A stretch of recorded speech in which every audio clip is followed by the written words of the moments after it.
ഷിരൂർ ദുരന്തം കഴിഞ്ഞ് ഇന്ന് 1 വർഷം പൂർത്തിയാവുന്നു. ദുരന്തത്തിലകപ്പെട്ട അർജുനെ മണ്ണിനടിയിൽ നിന്ന് വീണ്ടെടുക്കാൻ ഒരു നാടാകെ ഒന്നിച്ചു നിന്നതാണ്.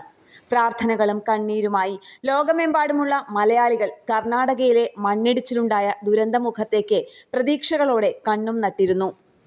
ലോറിയുടെ ഉറപ്പ്, ഫോൺ റിങ് ചെയ്തത്, അങ്ങനെ നിരവധി ഊഹങ്ങളും അർജുനെ പറ്റിയുള്ള അനുഭവങ്ങളും വാർത്താ ചാനലുകളിൽ നിറഞ്ഞു.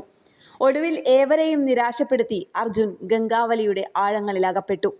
ബെലഗാവിയിൽ നിന്ന് മരം കയറ്റി വരുമ്പോഴാണ് കന്നഡയിലെ അങ്കോളയ്ക്കടുത്ത് ഷിരൂരിൽ കനത്ത മഴയിൽ മണ്ണിടിച്ചിലുണ്ടായതും അർജുന്റെ ലോറിയടക്കം മണ്ണിനടിയിൽ പുതഞ്ഞുപോയതും.